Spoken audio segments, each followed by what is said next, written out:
Assalamualaikum warahmatullahi wabarakatuh. Di sini kelompok kami akan memaparkan materi tentang struktur data graf. Di sini ada nama kelompok. Yang pertama ada Kang Adam, yang kedua Kang Latif, yang ketiga Kang Rizal, yang keempat Kang Stephen. Graf definisi di sini ada 3. Yang pertama adalah graf adalah sekelompok simpul-simpul atau nodes atau vertex V dan sekelompok sisi atau edge E yang menghubungkan sepasang simpul. Yang kedua ada graf juga didefinisikan sebagai himpunan benda-benda yang disebut vertex atau node yang terhubung oleh sisi atau edge atau RC. Biasanya graf digambarkan sebagai titik-titik atau melambangkan vertex yang dihubungkan oleh garis-garis atau melambangkan sisi.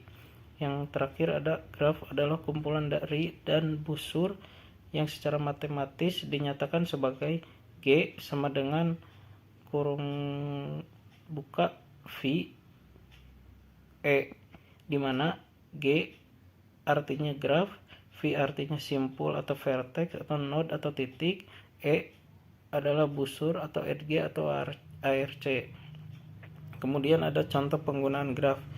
Ada 2. Yang pertama, graf banyak digunakan untuk menggambarkan jaringan dan peta jalan, jalan kereta api, lintasan pesawat, sistem perpipaan, saluran telepon, koneksi elektrik, ketergantungan di antara task pada sistem manufaktur dan lain-lain. Dan yang kedua, terdapat banyak hasil dan struktur penting yang didapatkan dari perhitungan dengan graf. Ini contoh penggunaan grafnya atau strukturnya. Kemudian di sini ada matriks graf. Matriks graf atau matriks adjensi adalah cara untuk mempresentasikan grafik sebagai matriks boolean O dan 1. Graf berhingga dapat dipresentasikan dalam bentuk matriks bujur sangkar, di mana nilai boolean matriks menunjukkan jika ada jalur langsung antara dua simpul. Contoh, grafik di samping dapat dinyatakan dalam bentuk matriks seperti berikut. Kemudian, setiap sel dalam tabel atau matriks di samping dipresentasikan sebagai simpul. Nilainya adalah 1 atau 0 tergantung pada sisi dari simpul ke simpul. Aij 1 J, Aiz 1 J.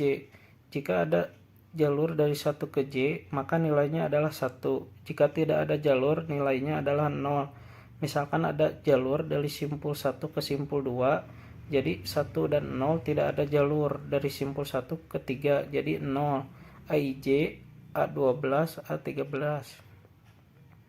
Kemudian di sini ada istilah-istilah dalam graf. Yang pertama ada insiden. Jika E merupakan busur dengan simpul-simpulnya adalah V dan W yang ditulis E sama dengan V W, maka V dan W disebut terletak pada E dan E disebut insiden V dan W. Kemudian ada degree. Degree dari suatu vertex X dalam undigraph adalah jumlah busur yang insiden dengan simpul tersebut. Kemudian indigree. Indigree dari suatu vertex X dalam digraph adalah jumlah busur yang kepalanya insiden dengan simpul tersebut, atau jumlah busur yang masuk atau menuju simpul tersebut. Kemudian ada out degree. Out degree dari suatu vertex X dalam digraph adalah jumlah busur yang ekornya insiden dengan simpul tersebut, atau jumlah busur yang keluar atau berasal dari simpul tersebut. Kemudian ada adjacent. Pada graf tidak berarah, dua buah simpul disebut adjacent bila ada busur yang menghubungkan kedua simpul tersebut. Simpul V dan W disebut adjacent. Pada graf berarah, simpul W disebut adjacent dengan simpul W bila ada busur dari W ke V. Kemudian ada suksesor dan predecessor. Pada graf berarah, bila simpul V adjacent dengan simpul W, maka simpul V adalah suksesor simpul W dan simpul W adalah predecessor dari simpul V. Kemudian yang terakhir ada path. Sebuah path adalah serangkaian simpul-simpul berbeda yang adjacent secara berturut-turut dari simpul ke simpul berikutnya. Kemudian di sini dilanjut oleh Kang Latif. Terima kasih. Ya, saya Latif akan melanjutkan persentase yang slide graf berarah dan graf tak berarah. Dari gambar lihat ini direct graph dan understate graph dapat dilihat dari bentuk busur yang artinya urutan penyebutan pasangan dua simpul,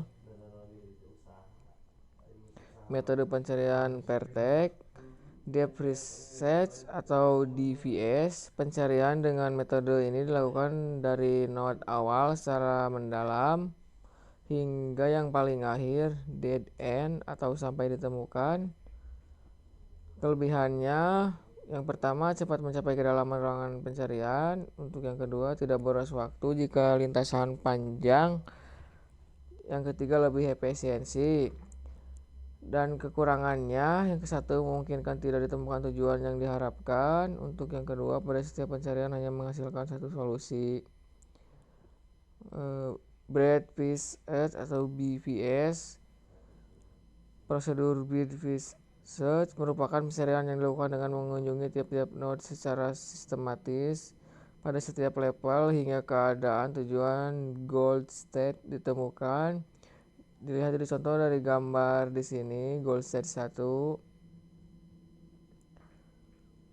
Ada juga kelebihannya, yang ke satu tidak dapat menemukan jalan buntu. Untuk yang kedua, jika lebih dari solusi maka BVS akan solusi minimum akan ditemukan. Dan kekurangannya menyimpan memori yang besar karena menyimpan semua node yang ada dalam satu pohon. Terminologi graf. 1. Ketetanggaan.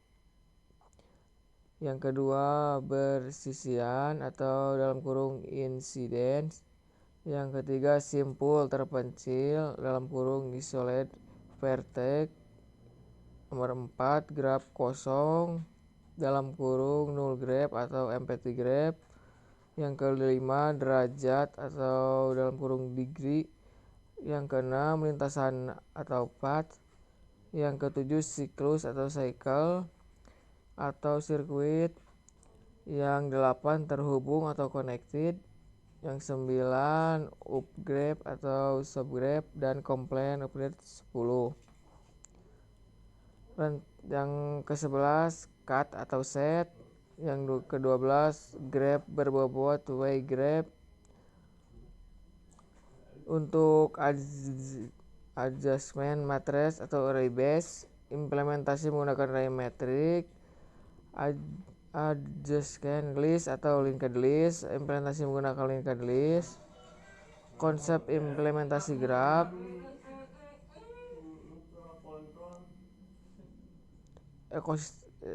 Contoh studi kasusnya kita di sini ada ekosistem yang terdiri khawatir dari produsen dan konsumen dan pengurai, mulai dari padi yang dimakan oleh tikus